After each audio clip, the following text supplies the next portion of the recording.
Alors, très heureux de vous retrouver comme chaque lundi. Et donc, je vous propose sans plus tarder de commencer la Daf Café à Moudalef.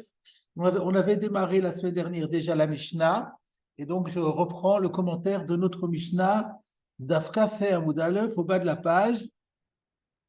Maaser Reuven, Nikra Velom et Targem. Donc, je vais la relire et passer ce qu'on a déjà expliqué.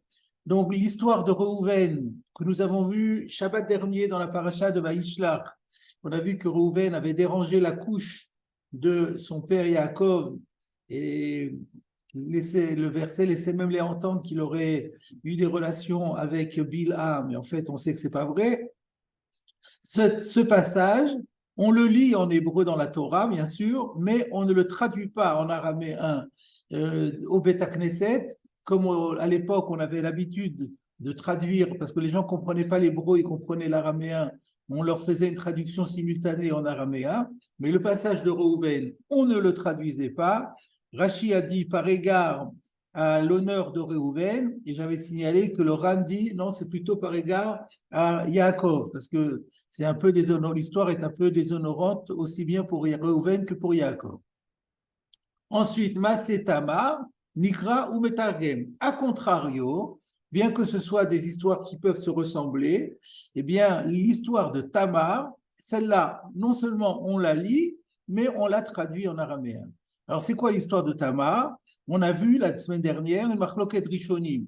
Rachid dit que ça désigne Yehuda et Tamar, que nous allons lire ce Shabbat en parashat Vayeshev, alors qu'on a vu le Rambam, par exemple, et d'autres Rishonim qui comprennent que ce n'est pas du tout la Tamar de la Torah, mais c'est la Tamar de Shmuel Beth, qui était une fille de David Améler, une sœur de Absalom, et qui a été en quelque sorte violée par son demi-frère, qui était Amnon. Ah, ça me fait penser que je voulais vérifier. Quelqu'un avait dit la semaine dernière qu'il y a une Gemara qui dit qu'en fait, elle n'était pas vraiment sa sœur euh, parce que elle était née d'une Yefatoar. Mais ça, je voulais vérifier. J'ai oublié, ça m'est sorti de la tête. Peut-être la prochaine fois, merci Hachem. En tout cas, ça c'est lu et c'est traduit. Ensuite, troisième cas, Maase Egel Arishon, Nikra ou Metargem. Vacheni, Nikra velo Metargem. Alors, Rashi avait expliqué qu'il s'agit de la parashat Kitissa où on raconte le péché du veau d'or. Et le Egel Arishon, c'est la première partie du récit où on ne parle que de ce que les enfants d'Israël ont fait et de la réaction de Moshe Rabbeinu. Et ça, on le lit et on le traduit. Par contre, la Chéni, c'est la deuxième partie. Rachid nous avait dit, c'est la partie dans laquelle on voit, il n'y a pas beaucoup, il y a deux, trois versets, lorsque, lorsque Moshe se retourne vers Aaron et lui dit, mais qu'est-ce que ce peuple t'a fait pour que tu aies fait une chose pareille? Et Aaron de répondre, mais écoutez, ils m'ont dit de faire, ils m'ont apporté de l'argent, moi je l'ai jeté au feu, et puis voilà, Vayetse à Egalazé, j'ai jeté dans le feu, Vayetse à Egalazé, et c'est ce veau qui est sorti. Et Rachi avait expliqué qu'on ne lit pas ça parce que les esprits faibles, Améharetz, les gens du pays, les ignorants, les esprits faibles, pourraient être impressionnés par cela et se dire, ah bon, mais si ça a été miraculeux comme ça, il a mis des pièces au feu, des bijoux au feu et ça a donné un veau, mais c'est qu'il y avait une force divine à l'intérieur et ils vont croire que c'était vraiment une divinité.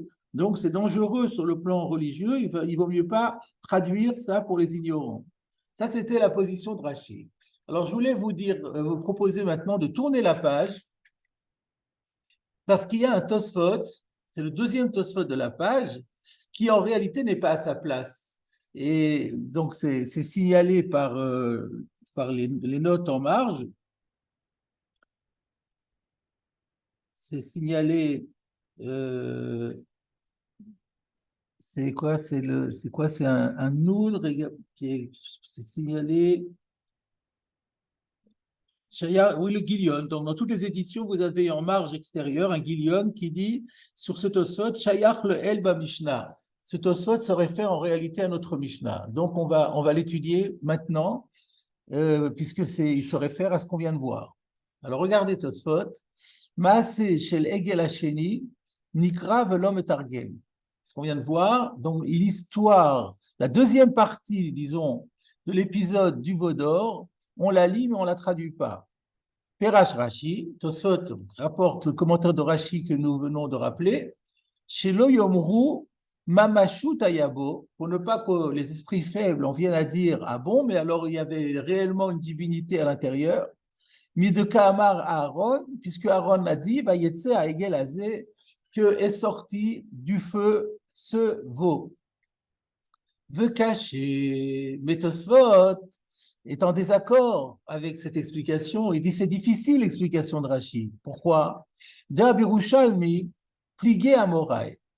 Parce que dans le Talmud de Jérusalem, il y a un débat entre Amoraïm. Tosfot ne dit pas quel est le débat. Apparemment, le débat porte sur quels sont les versets qu'on appelle Egel Rishon et Egel Sheni. Veika Mande Amar, et parmi les Amoraïm, il y en a un qui dit Min Vayomer, que le Egel Sheni, on va voir dans la suite du Tosot qu'il s'agit ici du Egel Sheni. Le Egel Sheni commence à Vayomer, c'est-à-dire Vayomer Moshe et Aaron, mais à Salecha à Amazé, quand Moshe se tourne vers Aaron et lui dit mais qu'est-ce qui t'a fait ce peuple? Et jusqu'où Ad le Shimtsa de Komehem, Maase Egel Sheni. Donc le Maase Egel Sheni commence à Vayomer Moshe et Aaron et se termine à Shimtsa le Komehem, ce qui est en plein milieu d'un verset. Ce qui est assez bizarre. Mais ce n'est pas un problème parce qu'il ne s'agit qu'une d'une traduction. Donc, c'est vrai qu'on ne lit pas un verset à moitié, mais là, il s'agit de traduire le verset à moitié. Donc, on ne traduit pas jusqu'à le Shimtsa Mekomehem. Le verset dit ainsi Vayar Moshe et Ta'am Kifaruahu. Moshe a vu le peuple qu'il était paroua, qu'il était dévergondé, qui fera au Aaron. Aaron l'avait déstabilisé, le Shimtsa Bekamehem. Et donc, c'est ça le Shimtsa Bekamehem dont il est question dans Tosfot. Ve'ainu, c'est fait de Vayar Moshe. Et c'est donc la fin du verset qui commençait par les mots Vayar Moshe et Ta'am qui fera au Aaron le Shimtsa Bekamehem. Ou le Pérouche Rashi, Lo hayalo lomar ela atrilat pasuk. D'après l'explication de Rashi, il n'y a aucune raison de ne pas traduire le début du verset Vayar Moshe et Ta'am kifaruahu, puisque ce qu'il ne fallait pas traduire, c'était Vayetse Aegel Azé. Mais à partir de Vayar Moshe et Ta'am, eh bien, on peut traduire. Donc, quand on dit que le Egel Hasheni va jusqu'à Shimtsa Bekamehem, ça laisse entendre qu'on ne traduit pas ces mots-là. Or, on doit les traduire. Donc, ce n'est pas ça que le Yerushalmi aurait dû dire. Il aurait dû dire Lo hayalo lomar ela atrilat pasuk. Il aurait juste dit que ça va jusqu'au début du pasuk Vayar Moshe, et on aurait compris que c'est ad velo ad bichlal, c'est-à-dire que c'est jusqu'à Vayar Moshe exclu, qui s'appelle Egel Hasheni qu'on ne traduit pas. Et à partir du moment où on arrive à Vayar Moshe et Ta'am, là on traduit. Mais avec le fait que dans les Yerushalmi on dit que c'est jusqu'à le Shimtsa Bekamehem, ça laisse bien entendre que même la partie, le verset qui dit Vayar Moshe et Ta'am, qui fera o Aaron, Shimtsa Bekamehem, on ne le traduit pas. Et donc là se pose la question, mais pour quelle raison? La Chen Nireh, c'est la raison pour laquelle Tosfot explique que de me faresh Yerushalmi, comme il est expliqué dans le Yerushalmi, de Atam avait le fils chez Endome Gnai shel Yachid beyachid, ou shel Tzibur betzibur, le Gnai shel Yachid betzibur. Donc, dans le Yerushalmi, on trouve cette expression qu'on ne peut pas comparer la honte que l'on fait à quelqu'un en présence d'une seule personne. Donc, la honte faite à un individu en présence d'un seul individu, c'est une chose. Ou alors, chez le Tzibour, Betzibour, faire honte à une collectivité entière en public. Tout ça, ça rentre dans une catégorie. Mais ce n'est pas comparable, le Gnaï chez l'Yachid Betzibour, à la honte faite à un individu en public. C'est-à-dire, c'est beaucoup plus grave, c'est beaucoup plus lourd pour la personne à qui on fait honte lorsqu'il est individu et qu'on lui fait honte en public. Quand c'est public, public, individu, individu, ça va encore. Mais quand c'est Yachid Betzibour, ça fait vraiment une honte énorme. Et alors, il y a quoi ça, donc qu'est-ce que ça veut dire? Ou mishum kevodo chez Aaron, l'oratsu le targem. Et en réalité, donc l'idée, c'est pas du tout l'histoire que Rashi a dit qu'on a peur que les Améarès vont croire qu'il y avait une force divine dans le veau d'or. Non, non, c'est pas ça du tout. C'est que là, ces versets-là font honte à Aaron, et tous les versets qui font honte à Aaron, en public, on ne va pas les faire par égard à ce pauvre Aaron. L'oratsu le targem, Aaron, l'oratsu le targem, pour faire honneur à Aaron, on n'a pas voulu le traduire. Et là, vous comprenez du coup pourquoi le Yerushalmi disait qu'on ne traduit pas jusqu'à le Shimtza Bekamehem. Parce que toute cette partie du verset qui dit aussi Moshe a vu le peuple qui était dévergondé, qui fera à Aaron, c'est Aaron qui était la cause de cette débauche, le Shimtza Bekamehem, et qui le donnait en objet d'imprécation devant tous ceux qui passent devant eux, c'est la responsabilité d'Aaron qui est mise en cause. Donc, cela ferait honte à Aaron devant tout le monde, c'est pour ça qu'on ne le fait pas. On découvre donc que nous avons une marloquette Rishonim sur la raison pour laquelle on ne lit pas le Hegel Sheni, et en fonction de cette raison, ce ne sont pas exactement les mêmes versets qu'on ne traduit pas. Donc, selon Rashi, c'est juste le verset qui dit Vayetza Hegel Azé, qui laisse entendre que le veau avait une force divine en lui, Chaz Shalom, et selon Tosfot, avec le Yerushalmi, eh bien, ça laisse entendre que c'est plutôt, ça n'est pas à cause de ça du tout, mais c'est par égard à Aaron, pour ne pas faire honte à Aaron. Alors, je vous propose de voir d'autres Rishonim pour voir qui prend position comme qui, et qui comme Rashi, et qui comme Tosfot.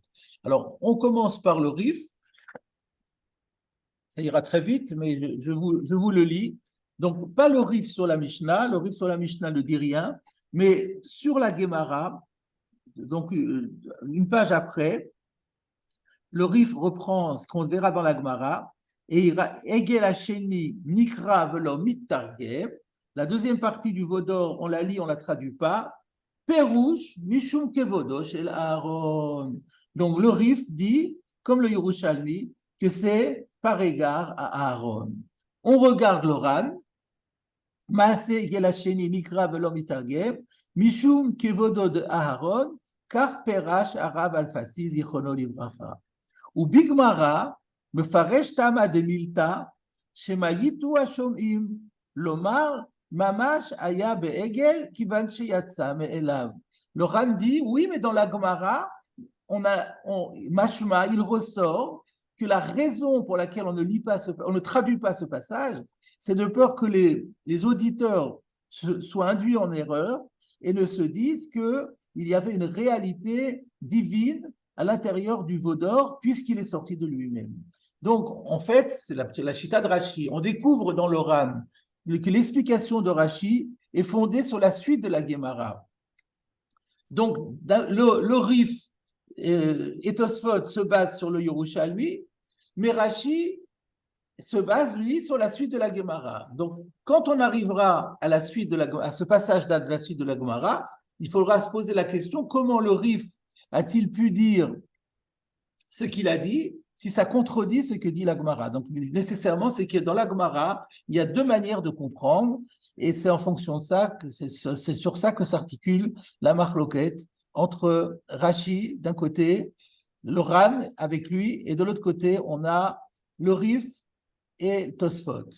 Alors, pour gagner du temps, je ne veux pas vous le citer. Si vous regardez le Roche, eh ben, vous retrouverez la même explication que le Rif. Le Korban le Tanel le confirme. Et je vous propose juste pour terminer de lire le Rambam dans le Perush HaMishnayot, parce qu'il rajoute, je crois, quelques mots intéressants. Donc, le Perush HaMishnayot du Rambam sur notre Mishnah, voilà ce qu'il dit. Inyan Egel Hasheni, ce sujet du deuxième veau, littéralement, c'est-à-dire du deuxième paragraphe concernant le veau, Uma Shenishne Me Inyano, il s'agit en fait de la répétition du sujet, c'est le sujet qui est répété une deuxième fois, Ve'u Mi Pasuk Vayomer Moshe El Aaron, et ça commence avec Moshe a dit à Aaron Ve'asalecha à Amazé, At Pasuk Vayar Moshe et Ha'am, ou que Mochen, il rajoute encore un autre pasouk, Vayigof Hashem et Ha'am, que Hashem a puni le peuple.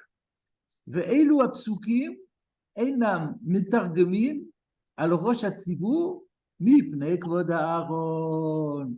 Et ces versets-là, on ne les traduit pas devant la communauté parce que par égard à l'honneur de Aaron. Alors, donc, ce qu'il y a donc, on revoit que le Rambam, en fait, on voit que le Rif, le Rambam, le Roche, tout le monde est d'accord que c'est Mishuma Kvod Aaron. Et simplement, le Rambam a trouvé encore un nouveau passouk parce que dans ce passouk, Vayigof Hashem et Ta'am, on reparle encore une fois de Aaron à Cohen. J'ai plus en tête exactement le passouk, mais on Vayigof Hashem et Ta'am al asher asu et Ha'egel asher asa Aaron. Merci beaucoup. Asher Asa Aaron. Donc, Asher Asa Aaron. Donc, on répète encore une fois dans ce verset que c'est Aaron le responsable et on veut faire le cas d'Aaron. Donc, voilà la croquette Rishonim que je voulais vous présenter. Et on revient maintenant à notre Mishnah. C'est marqué Mforash, c'est Aaron. Exactement. Alors, je continue dans la Mishnah, pardon. Donc, on a terminé avec le Hegel et maintenant il y a écrit Birkat Kohanim. Maaseh David, Nikraïn, Velom et Targumim. Alors, la Birkat Kohanim, c'est très curieux, hein, très curieux qu'on nous parle ici de la Birkat Kohanim et qu'on nous dise que. Alors là, maintenant, on va voir qu'il y a de nombreuses versions qui divergent concernant cette Mishnah, ces deux parties de la Mishnah. Birkat Kohanim, Maaseh David ve Amnon. Alors, d'après notre version à nous, on les met en facteur commun. Donc, les deux, la Birkat Kohanim et Maaseh David ve Amnon, ça aussi, il faudra se demander qu'est-ce que ça veut dire Maaseh David ve Amnon. Est-ce que c'est une seule chose qui s'appelle David et Amnon? Parce qu'il y a Amnon, on en a parlé la semaine dernière, c'était le fils de David, et donc cette histoire met en jeu à la fois David et Amnon. Ou alors, David et Amnon, c'est deux choses complètement différentes. On va en parler tout à l'heure. Et en tout cas, la Mishnah nous dit, d'après notre version à nous, Nikraïn velom targumin, que les deux, on les lit et on ne les traduit pas. Alors qu'on ne traduise pas l'histoire de Amnon, on peut comprendre, puisque ça fait honte ça peut faire honte à David. À Amnon ou à David. C'est pas mal. Par contre, la Birkat Kohanim, évidemment, ça nous étonne, mais ça, on verra plus tard dans la Gemara quelle est la raison pour laquelle on ne va pas traduire la Birkat Kohanim. Alors, est-ce qu'il y a un Rashi là-dessus? Non, il n'y en a pas. Alors, je propose de terminer le commentaire de la Mishnah et ensuite on revient sur cette difficulté de Birkat Kohanim et Maaseh David ve Amnon. Donc, on avait déjà lu la dernière fois et traduit, mais on va emmener les Rashi aussi. Donc, la dernière partie de la Mishnah, c'est En maftirin b'amerkava. On ne choisit pas de lire une haftara qui traite du char céleste. Rabbi Yehuda matir, alors que Rabbi Yehuda pense que c'est permis. Là, il faudra se poser la question de savoir, mais pour quelle raison? Là encore, on va en parler après. Et Rabbi Eliezer Omer, El maftirin behoda et Yerushalayim, qu'on ne fait pas l'haftara sur Hoda et Yerushalayim, qui est dans Yechezkel, au chapitre 15. C'est marqué Hodata et Kol Toravoteha. Alors, Rachid nous dit, Oda et Yerushalayim et Toavotea, Parashaï Beyecheskel. Rachid a l'air de dire que la raison pour laquelle on ne lit pas ce verset, c'est parce qu'il y a écrit fais connaître à Jérusalem toutes les abominations qu'elle a commises. Et donc, on comprend que c'est là encore, Mishum Krivoda chez Yerushalayim et des habitants de Yerushalayim par égard et par honneur à Jérusalem et à ses habitants. Rabbi Eliezer penserait que on ne lit pas ce texte en public dans l'Haftara, mais on verra, on reviendra là-dessus un peu plus tard. Alors, je voudrais donc revenir maintenant sur le Maaseh Birkat Kohanim, je veux dire, Maaseh David ve'Amnon, Nikraïn ve'Lom Targumin. Il faut savoir que ça, c'est la version que nous avons dans la Mishnah de la Gemara, Mishnah qui se trouve dans la Gemara. Nous avons la Mishnah des Mishnayot. Et vous savez qu'il y a une édition de la Mishnah qui sans Gemara, ce qu'on appelle la Mishnah des Mishnayot. C'est ce qu'on appelle l'édition de la Mishnah avec Barthénoura, Tosfot Yom Tov, Tiferet Israël. Quand on regarde dans la Mishnah des Mishnayot, il n'y a pas écrit Nikraïn velom et Targumin. Il y a écrit Lo Nikraïn velom et Targumin. C'est encore plus incroyable. Ça voudrait dire que la Birkat Kohanim et le Maaseh David ve'Amnon, c'est pas seulement qu'on les traduit pas, mais on les lit pas en public.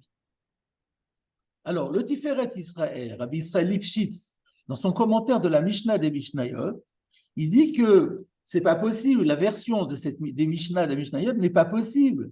Et c'est notre version à nous qui doit être la bonne. Et que d'ailleurs, dans le Rif et le Rosh et le Rambam, ils disent tous que Maaseh Amnon, Nikra, Velom et Targem. Alors que c'est d'après la version qu'il y avait dans la Mishnah chez Mishnayot, il est Lo Nikra, Velom et Targem.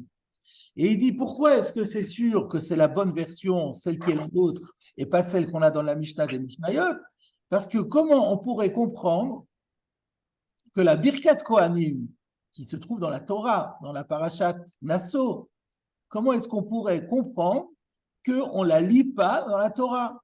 Ça voudrait dire que lorsqu'on lit Parashat Nasso, tout d'un coup, on saute quelques versets. On n'a jamais vu que dans la Torah, quand on fait la Kriya de la Torah, il y a des versets qu'il faille sauter. Donc c'est bien sûr qu'il y a, et comme ils sont mis en facteur commun, donc ça prouve bien qu'il faut lire Nikraïd, Velom et Targumim. Toutefois, lui-même dit que son argument n'est peut-être pas péremptoire absolument, parce que il a écrit dans le Yerushalmi, Miou Birushalmi Ka'amar le Edia, dans le Talmud de Jérusalem, à propos de notre Mishnah, on l'explique ainsi que Birkat Kohanim, lo nikra, on dit que la Birkat Kohanim, effectivement, ne doit pas être lue. Comment on s'en rend compte? C'est pas dit me fourrage, mais c'est dit comme ça. Maïta'ama, le Yerushalmi dit à propos de notre Mishnah, pour quelle raison lo nikra velo metagem, le bracha nitna velo le kriya. Parce que ces versets, il y a écrit dans la Torah, Kotevaranchu et Bnei Israël, ces versets ont été donnés pour servir de texte à la bénédiction, ils n'ont donc pas été donnés pour être lus en tant que passage de la Torah. Donc c'est Mashma. Mashma, le Mikra peut-être que oui, parce que c'est le Yachid, ça on ne sait pas. Mais en tout cas, par rapport au Tzibour, il y a écrit Bracha Nitna, Velo Likriya. Maintenant, il dit, mais c'est quand même tellement étonnant que peut-être que le pshat dans le Yerushalmi, c'est que on ne lit pas uniquement les versets de la Birkat Kohanim. C'est-à-dire, on ne peut pas faire une aliyah avec que la personne appelée, elle va juste lire les psukim de la Birkat Kohanim.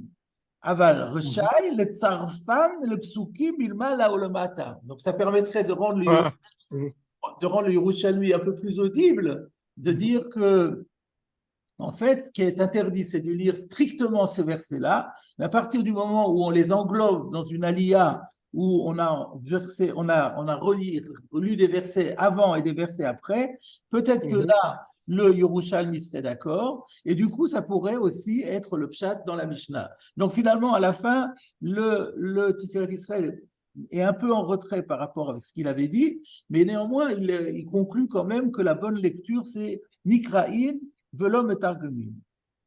Maintenant, je vous propose de lire la Gemara.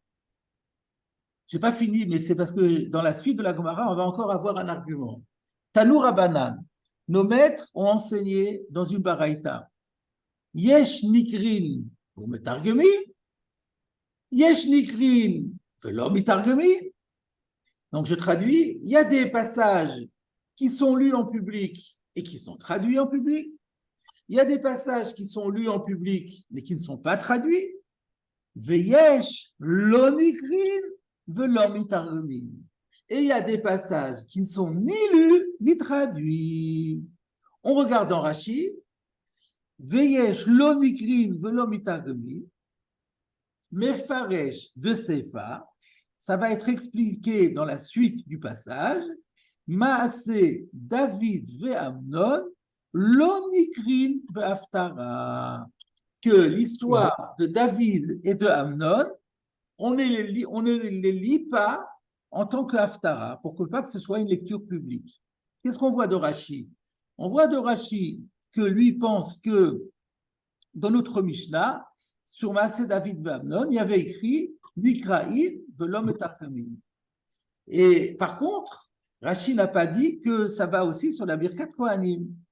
Donc c'est machma en fait que Rashi avait une autre version, encore une troisième version que celle que nous avions proposée. Jusqu'à présent, on avait notre version à nous qui dit Nikra'in ve'lo metargemi à la fois sur Birkat Kohanim et sur Maaseh David ve'Amnon. On a la Mishnah des Mishnayot qui dit Lo nikrin ve'lo metargemi sur Birkat Kohanim et sur Maaseh David ve'Amnon. Et là, dans Rashi, c'est machma que Birkat Kohanim, c'est Nikra ve'lo metargem.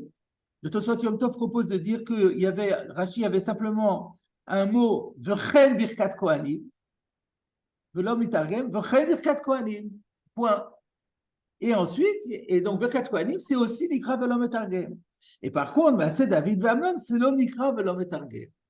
Donc voilà, ça serait donc une troisième version. Maintenant, regardez, vous avez un Aleph sur Veyesh lo nikrin ve'lo metargemi. Ce Aleph renvoie à Gaot Agra. Qu'est-ce qui met le gras? Yesh lo nikrin ve'lo metargemi. Vous avez une abréviation Tav Aleph Mem qui veut dire Tevot Elou Mechukot. Le Gaon de Vina a effacé ces mots-là. C'est-à-dire, il pense qu'on ne peut pas dire que Yesh lo nikrin ve'lo metargemi. Visiblement, le Gaon de Vina pense que la bonne version, c'est Nikra'in ve'lo mitargemi, contrairement à Rashi. Et donc, lui, il va d'après la lecture d'autres Rishonim qui vont penser que la Birkat Kohanim et le Maaseh David ve'Amnon, c'est lu, mais ce n'est pas traduit. Donc, le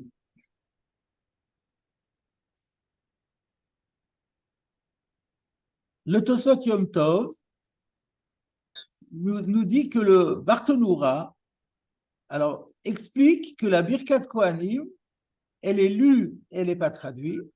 Par contre, le Maaseh Amnon n'est ni lu ni traduit. Ce qui correspond à ce que j'ai dit d'après Rashi, en fait. Et alors, c'est là qu'il dit que probablement, Barthénoura avait, avant Birkat Kohanim, le mot V'chen. V'chen Birkat Kohanim.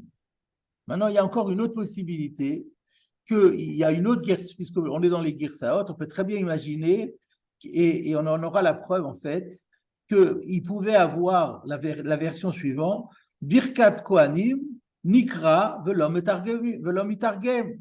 La Birkat Kohanim, on la lit et on ne la traduit pas.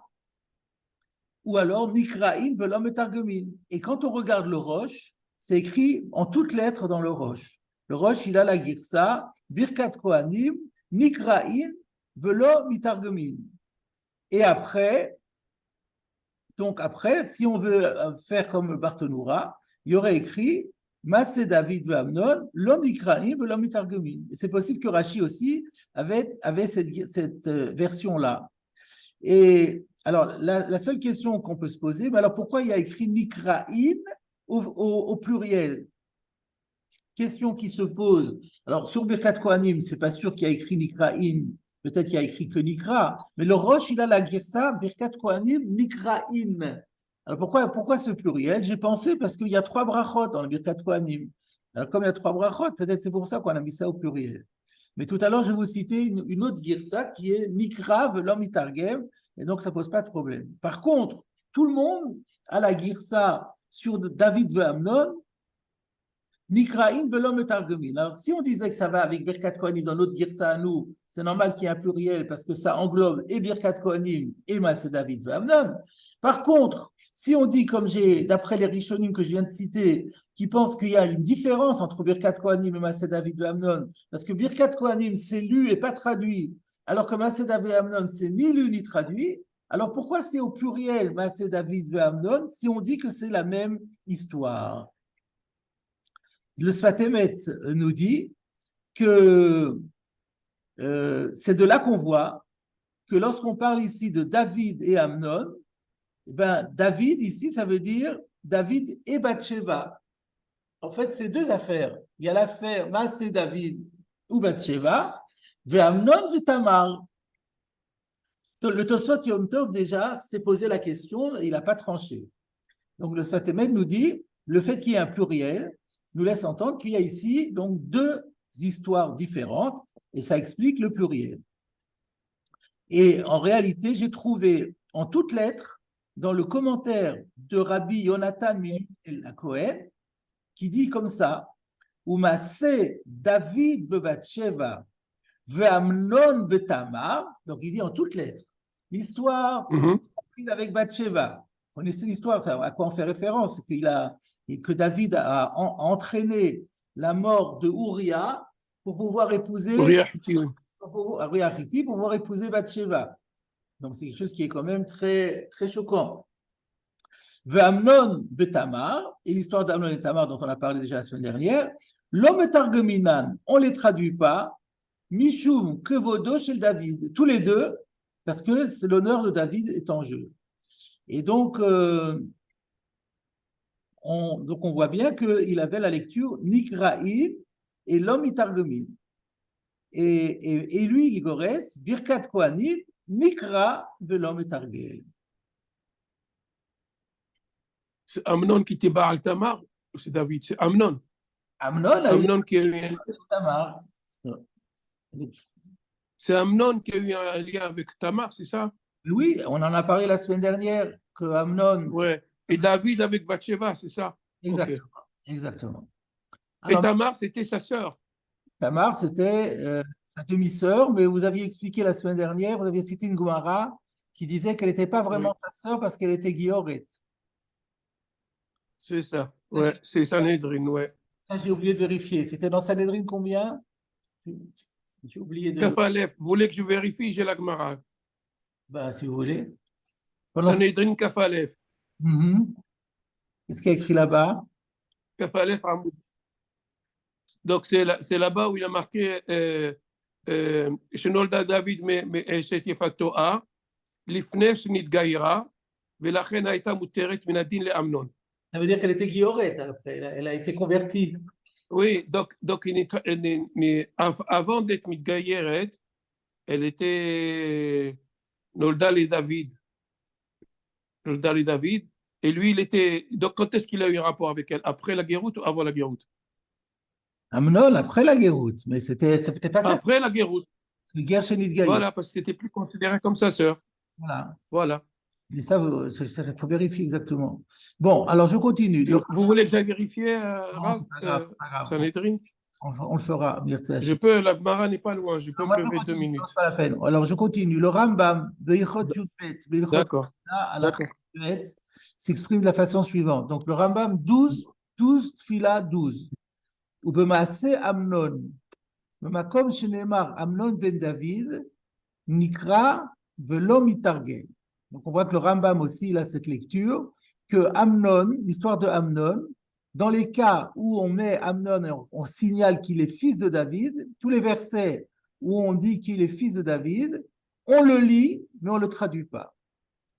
Et le Kasef Mishneh écrit à ce sujet, ou Mikol Makom, Kacheli, de Maaseh David, ve Amnon, de Tnan bematnitin, Mashma de Maaseh David, Aïnou Maaseh Bathsheba, ve'ech lo izkiro Rabbeinu. Donc, le Kesef Mishneh, Rabbi Yosef Karo, lui, il a compris, Bepashtout, que quand la Mishnah nous dit c'est David ve Amnon, David, c'est David et Bathsheba. Et donc, comme on a vu qu'il y a effectivement cette explication qui existe. Pour le Kesef Mishneh, c'était évident que c'est ça le pshat. Alors, il dit, je ne comprends pas. Le Rambam rapporte la halacha que Amnon et Tamar, on le lit, on ne le traduit pas, mais il ne dit rien sur David Bathsheba. Donc, il laisse entendre qu'on peut lire et traduire David et Bathsheba. Or, c'est contraire à ce que dit la Mishnah. Et il répond, Vefshar shehu mefaresh Maaseh David ve'Amnon, Maaseh Amnon shenizkar bo David. Peut-être que quand on a dit Maaseh David ve'Amnon, ça veut dire l'histoire de Amnon, mais seulement lorsque on mentionne qu'il est fils de David, puisque c'est ça qu'on avait vu la dernière fois et qu'on verra encore dans la suite de la Gemara, c'est que quand on parle de Amnon sans citer le père David, alors on lit et traduit, parce qu'on s'en fiche de faire une injure à Amnon, ce qu'on veut pas, c'est l'honneur de David. Par contre, lorsqu'on dit Amnon ben David, là on ne traduit pas. Alors, lui, peut-être que le Rambam, il a compris que quand on dit c'est David ve Amnon, ça veut dire Amnon sheniskar bo David, ikra velo metargem. Aval c'est David ou Bathsheba, lo niskar kan. Et donc, d'après le Rambam, visiblement, l'histoire de David et Bathsheba n'est pas dans la liste de ce qu'on peut lire et pas traduire. Sauf qu'il y a une question quand même, parce que dans la Tosefta, Perek Gimel, à la Chayutet, qui est rapporté dans Rabbeinu Hananel d'ailleurs, vous pouvez le voir dans Rabbeinu Hananel, page 25b, il y a écrit que c'est David ou Bathsheba, lo nikra velo mitargem. Donc ça c'est écrit dans la Tosefta, à défaut de la Mishnah, mais en tout cas dans la Tosefta c'est écrit clairement que l'histoire de David et Bathsheba ne peut être ni lu ni traduit. Et en général la Tosefta, comme vous le savez, c'est une explicitation de la Mishnah. C'est pour ça qu'on l'appelle Tosefta. C'est un ajout à la Mishnah. Donc, c'est mashma que c'était ça le pshat dans la Mishnah, David ou Bathsheba. Et donc, aucun des deux ne peut être ni lu ni traduit. Alors, comment expliquer que le Rambam occulte et oblitère la loi de ne pas lire et traduire David et Bathsheba? Réponse proposée, c'est que il y a une autre version dans la Tosefta que le Gaon de Vilna, comme vous le savez, comme il a fait dans notre Gemara, il fait aussi des corrections sur la Tosefta. Et dans la Tosefta, on trouve une correction du Gaon de Vilna qui corrige et qui dit Maaseh David ve Amnon et non pas Maaseh David ou Bathsheba. Et du coup, c'est d'ailleurs logique. Pourquoi? Parce que si on disait que c'était David ou Bathsheba, il y aurait un autre problème. C'est que la Tosefta ne parle pas du tout de Amnon. Alors, ça serait aussi un problème. La Mishnah a parlé de Amnon et la Tosefta ne parle pas de Amnon, alors qu'elle doit expliciter les propos de la Mishnah. Donc, la correction du Gaon de Vilna, elle est très mistaber. Et donc, du coup, la question qu'on avait soulevée, elle tombe à l'eau. Il y aurait la même version dans la Tosefta que dans la Mishnah, David et Amnon, et non pas David et Bathsheba. Alors maintenant se pose la question, ok, alors d'après le Rambam, l'histoire de David et Bathsheba, on l'a lu et on l'a traduit. Mais la question qu'on peut se poser, c'est comment ça se fait qu'on l'a lu et qu'on l'a traduit, et pourquoi on n'a pas peur de faire honte à David? Cette question est soulevée par le Tosfot Yom Tov. Donc pourquoi est-ce que, par exemple, pour Amnon, on ne veut pas citer l'histoire d'Amnon à cause de David, Amnon ben David, et David et Bathsheba, on ne se gêne pas de le mentionner et de le traduire? C'est la question que soulève le Tosfot Yom Tov, et il répond. De la même façon qu'on va voir dans la Gemara que Yehuda et Tamar, on l'a déjà vu, nous, dans la Mishnah selon Rashi, quand on a parlé de Tamar, ouais. Rashi, c'est Yehuda et Tamar.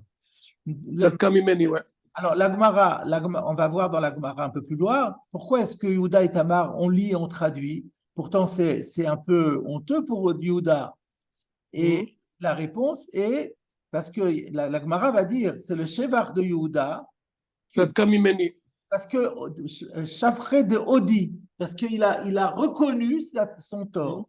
Et lorsqu'en disant Tzadkam Mimeni, il a reconnu son tort, c'est un shvar pour lui. Du coup, on peut le traduire.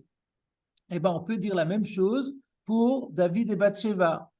Parce que dans le Perek Bet de Shmuel Bet, lorsque Nathan, Hanavi, a été envoyé par Hachem pour blâmer David à Meler sur ce qu'il avait fait à Uriah, et alors, quelle a été la réaction de David? Dans le passage de Gimel, il y a écrit Vayomer David et Nathan, Chatati Lachem. Et alors, qu'est-ce que Nathan a répondu?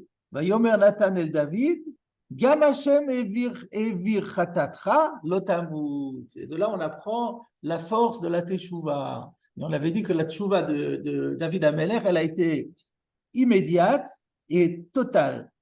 Donc, on peut très bien dire que c'est la raison pour laquelle on peut lire, la raison pour laquelle la Mishnah n'interdit pas de lire et de traduire l'épisode de David et Bathsheba, c'est parce que de la même façon qu'on lit Yehuda et Tamar, parce que Yehuda a reconnu ses torts et que c'est sa grandeur, c'est un éloge de reconnaître ses torts, on peut dire exactement la même chose de David qui avait dit Chatati Lachem. C'est la Gemara, il dit qu'on a Omer David Hata et la Torah, et c'est sur ça qu'on se base. Ça aussi, mais ça c'est autre chose. Mais il y a quand même. Parce qu'il a été Hatatin et Gitamit, parce qu'il a été modé, il a fait Tchouva. Voilà, c'est ça. Donc, parce que lui, il a dit, ce que vous avez dit dans le Navi, c'est repris dans Tehilim. Kasherba el Batshava, tous les Mizmor dont vous avez raconté l'histoire, David a repris ça mot par mot. Il est en train de confesser. Il est en train de raconter ce qu'il a fait. Bevo elav Natan Navi, Kasherba el Batshava, Honeni Elokim kehazdecha, Keravrahamecha mehepesha'ai. Une teshuva comme ça, où on va trouver comme ça n'existe pas. En tant que Melech, il a tout déballé, tout ce qu'il a dit. Il a dit Hatati Negditamid. Exactement. Donc c'est mamash une teshuva puissante. C'est pour ça qu'on peut citer le Fasouk. Voilà. Alors, on continue. Alors, je reviens sur la fin de la Mishnah. Ein maftirin bemerkava, Rabbi Yehuda matir. Alors, pourquoi on ne fait pas le maftir sur la Merkava d'après le Tanakama? Même si la halakha n'est pas comme ça, la halakha est comme Rabbi Yehuda, mais pourquoi quel est le tam du Tanakama? Barthenour a dit Dilma ati le shioule ou le iyunebe. En fait, il s'inspire de la suite de la Gemara, comme on verra tout à l'heure. Mais en tout cas, la crainte, c'est que les gens, en entendant la traduction des versets sur le char céleste, commencent à se poser des questions et à s'intéresser à cela. Or, on sait très bien que la compréhension de la description du char céleste n'est pas à prendre au sens propre et que la signification profonde nous échappe complètement. Voilà ce que dit Barthenoura. Le Rambam, dans son Perush HaMishnayot, dit un peu différemment, il dit comme ça, V'ta'am ha'omer en maftirin ba'merkava. La raison du Tanakama qui a dit qu'on n'a pas le droit de faire l'Aftara sur la Merkava, que dès chez lo yish alu ha'hamon, que chez yishmeu ota. On a peur que les gens, quand la foule des gens pose des questions quand ils vont entendre ça. Velo yosif lahem et la safek. Et les réponses qu'on va leur donner ne pourront rien rajouter à leur doute. Donc ça ne va que créer des doutes, des incompréhensions. Donc il vaut mieux pas aborder le sujet. Et alors pourquoi Rabbi Yehuda y permet? Réponse de Tosfot Yom Tov. Rabbi Yehuda lui dit, parce qu'on va voir dans la suite du passage tout de suite qu'on va étudier dans quelques instants, il y a écrit que le Maaseh Bereshit, on peut le lire et on peut le traduire. Or, là-bas aussi, il y aurait à craindre qu'on se pose des questions, comme on va voir dans la Gemara. À partir du moment où on dit que dans Maaseh Bereshit, on peut le faire, donc il n'y a plus de différence, selon Rabbi Yehuda, entre Maaseh Bereshit et Maaseh Merkava.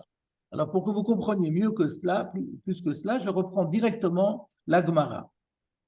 Donc, je reviens encore une fois au début de la Gemara, Tanu Rabbanan, Yesh nikrin metargemin, Yesh nikrin velo metargemin, Yesh lo nikrin velo metargemin. Ça, on a vu que cette dernière phrase, elle est sujette à caution.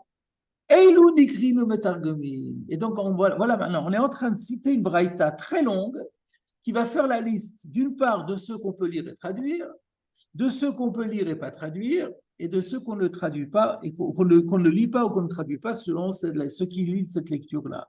Alors bien sûr, quand on dit Yesh Nekri no Metargomin, on ne va pas faire la liste de tout ce qu'on lit et traduit, il y a toute la Torah est lue et traduite. C'est seulement des passages où on aurait pu croire qu'on ne le fait pas et où il est nécessaire d'insister pour dire qu'on le fait quand même. Alors, vous avez ici le siman, c'est-à-dire un moyen mnémotechnique par les initiales. Donc, vous allez voir qu'il y a Balat, Akan, Nashpa. Donc, ça fait 3, 6 et 4, 10. Il y a 10 passages qui vont être traités les uns après les autres. On commence par le Bet. Bet comme Bereshit. Maaseh Bereshit, Nikra ou Mittargem. Donc, Maaseh Bereshit, c'est le passage de la création du monde, des premiers chapitres de la Genèse. On le lit, on le traduit. La Gemara demande Pshita, mais c'était bien évident. Pourquoi est-ce que pourquoi tu as besoin de me le dire? C'est un passage de la Torah très important. Maou de Teima, qu'est-ce que tu aurais pu dire à tout le chioulé que les gens viennent poser la question Malemala, Malemata, qu'est-ce qui se trouve au-dessus du globe terrestre? Qu'est-ce qui se trouve en dessous? Enfin, le globe terrestre, ou plus non, pas exactement, de l'univers, on va dire. Qu'est-ce qui se trouve au-dessus de l'univers? Qu'est-ce qui se trouve en dessous de l'univers? Ou malifnim, ou maléachor. Qu'est-ce qui se trouve à l'intérieur et qu'est-ce qui se trouve à l'extérieur?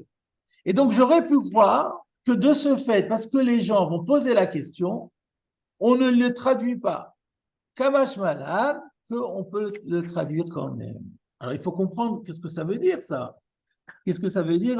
Qu'est-ce que ça ferait qui pose la question? Alors, regardez Rashi. Ça va donner des spécots à la Imouna, non? C'est pas ça? Oui, on va voir dans Rashi en plus de détails. Maaseh Bereshit v'chulei. Amrina ve'amrinan b'Masechet Chagiga daf Yud Aleph.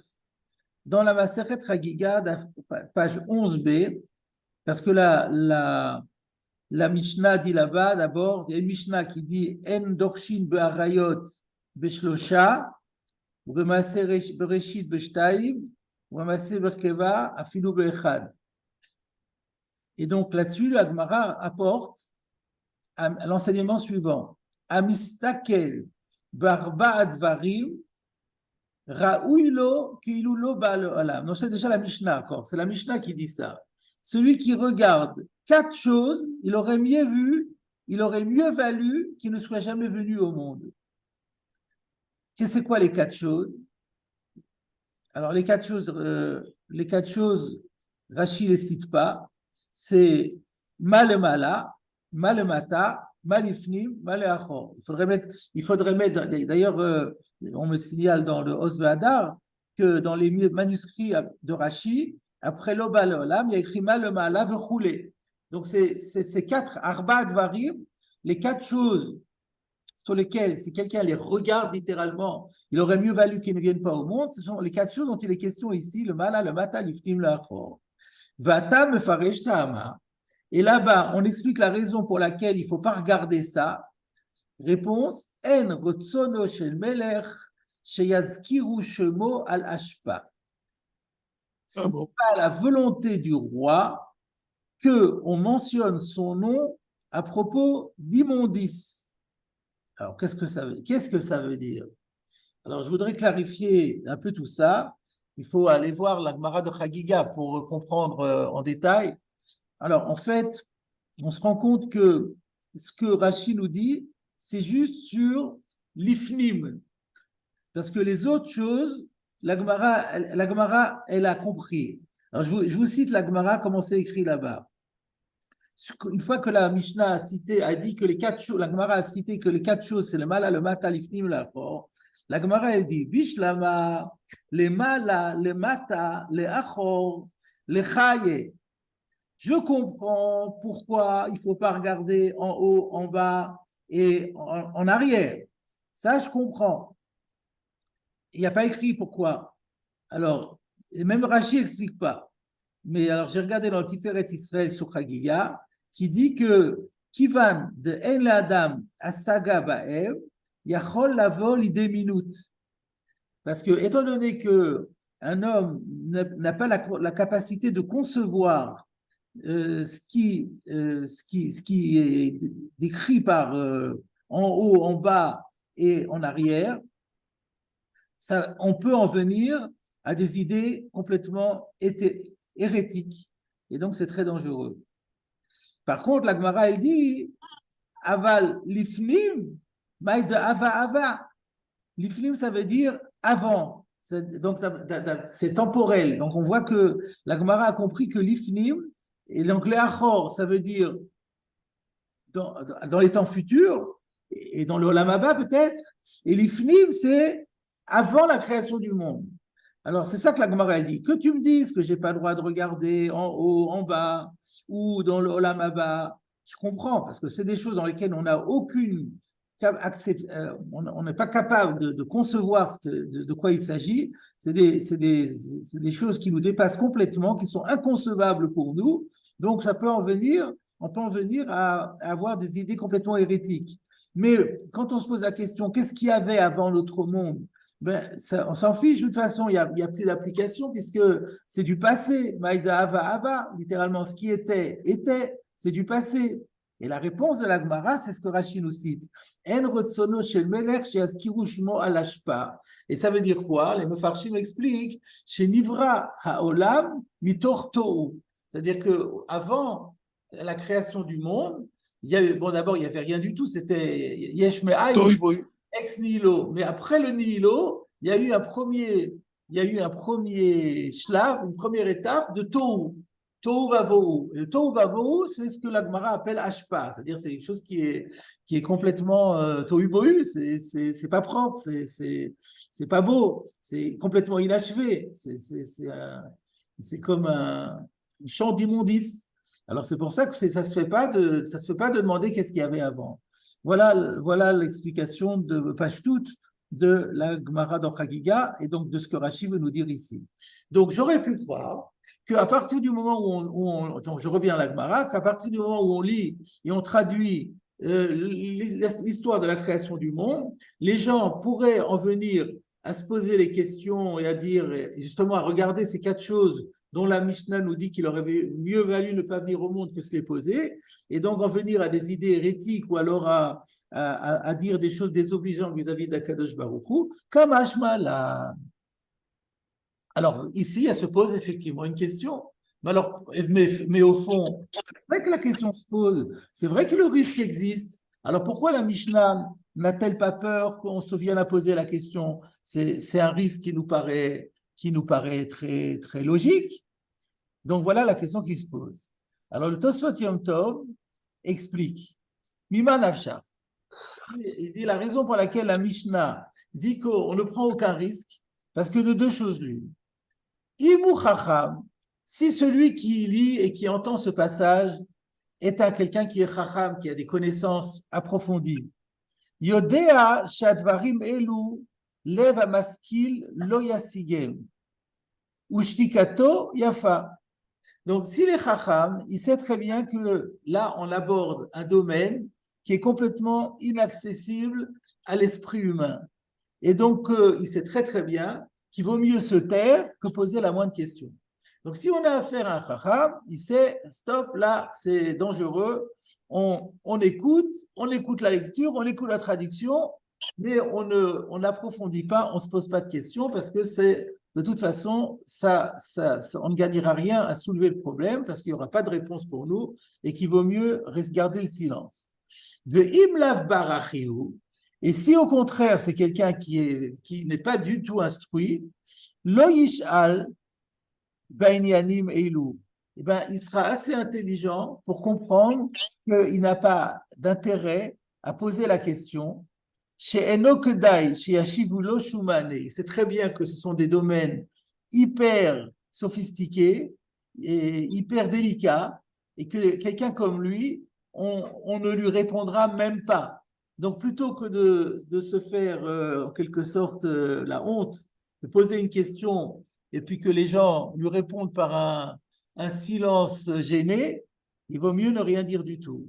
Donc, par rapport à cela, donc c'est pour ça que la Mishnah dit, finalement, connaissant la psychologie humaine, qu'on ait affaire à des gens instruits ou à des gens ignorants, on ne prend aucun risque parce que les gens ne prendront pas le risque de poser la question. Alors maintenant qu'on a dit ça, se pose la question sur la Maaseh Merkava. On avait dit l'autre fois que quand on a cité la Mishnah, En Maftirin Bemerkava, d'après le Tanakama, j'avais posé la question, j'ai dit la raison pour laquelle En Maftirin Bemerkava, parce qu'on a peur que les gens, on a vu le Rambam, j'ai cité le Rambam, le Barthénoura, qui disent que la raison du Tanakama, c'est qu'on a peur que les gens se posent des questions et qu'ils en arrivent à se donner des réponses hérétiques ou des choses, ou à se poser des questions et à rester avec des questions encore plus fortes que ce qu'ils avaient. Il va mieux pas aborder le sujet. Mais on voit bien que dans Maaseh Bereshit, on n'a pas cette crainte. Alors pourquoi le Tana, quel distinguo, comment expliquer que le Tanakama fasse un distinguo entre la Merkava et le Bereshit? Alors d'un autre côté, Rabbi Yehuda Matir, ça on avait expliqué. Pourquoi Rabbi Yehuda il est Matir? Parce que lui, il fait le même raisonnement que Bereshit. On a vu que Maaseh Bereshit, on ne prend aucun risque. Ben, Maaseh Merkava, c'est très bien.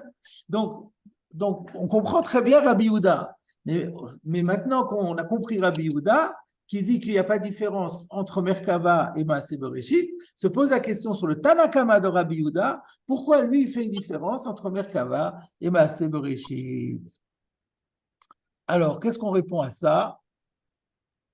Je propose, hein, j'ai pas vu quelqu'un qui propose, je crois pas avoir vu quelqu'un qui donne la réponse, mais ça me paraît assez évident. C'est parce que Maaseh Merkava, c'est encore plus périlleux que le Maaseh Bereshit. Et c'est pour ça que on est encore plus frileux et on ne prend encore moins de risques.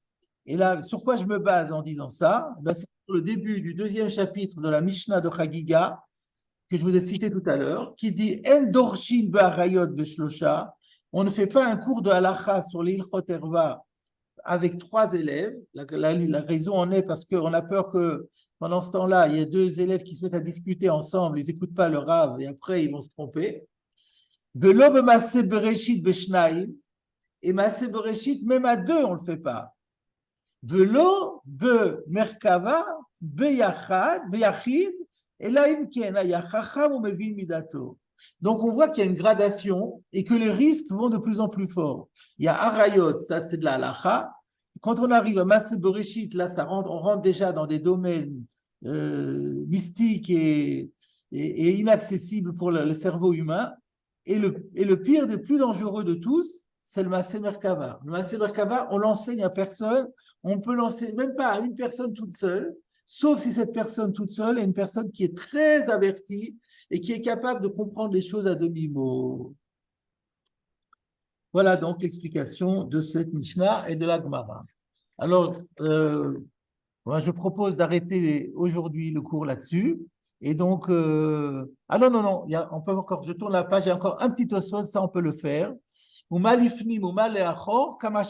on avait dit que Malifnim ou Maléachor, il pourrait se poser des questions sur qu'est-ce qu'il y avait avant et qu'est-ce qu'il y avait après dans le Maaseh Bereshit. Tosfot, Malifnim Maléachor, qu'est-ce que ça veut dire Lifnim et Achor? Ma besof, Gvule Haolam, le Mizrach ou le Ma'arav. Alors, lui, il propose de dire que devant, derrière, c'est sur le plan, comment dire, physique, géographique, c'est-à-dire il y avait le haut, le bas, il y a maintenant à droite, à gauche, ce qui se trouve à l'extrémité de l'univers vers l'est et ce qui se trouve à l'extrémité de l'univers vers l'ouest. C'est ça ce qu'on appelle Penim et Achor. Inami, ou alors une autre explication, Ma'aya Kodem Sheshet Yimei Bereshit, ou Maïye Achar Sheyichle Haolam. C'est l'explication que moi j'ai donnée, et qui était que c'est sur le plan temporel. C'est-à-dire qu'il y a soit parce qu'il y a en haut et en bas, ça c'est clairement géographique. Alors maintenant, il y a les flim et les achor. Alors on aurait tendance à dire que c'est aussi géographique. Mais alors en fait, quand on regarde dans Chagiga, les premières explications que Tosfot a citées, c'est Rashi qui la cite. Et à l'intérieur de Rashi, après, il y a écrit Tosfot, et il y a un Tosfot qui l'attaque. Et il attaque parce que la Gemara, elle va dire sur Malifnim, Maï de Ava Ava. Donc on voit bien que c'est temporel. Il y a une autre question aussi qui est soulevée, c'est que si on disait que c'est géographique, alors pourquoi on pense on pose la question sur l'Est et l'Ouest, et pourquoi on ne poserait pas la question sur le Nord et le Sud? Donc en fait, les deux questions existent, mais c'est plus logique de dire que la première question en haut et en bas, c'est physique, et à l'intérieur, à l'extérieur, c'est plutôt temporel. Mais en fait, ce sont les deux explications qui existent dans la Gemara de Chagiga. Et pour plus de détails, il faudrait étudier la Gemara de Chagiga, mais de toute façon, je l'avais étudié et on n'en sort pas beaucoup plus. On n'en sort pas beaucoup plus de choses. Voilà, on va s'arrêter là pour aujourd'hui et la prochaine.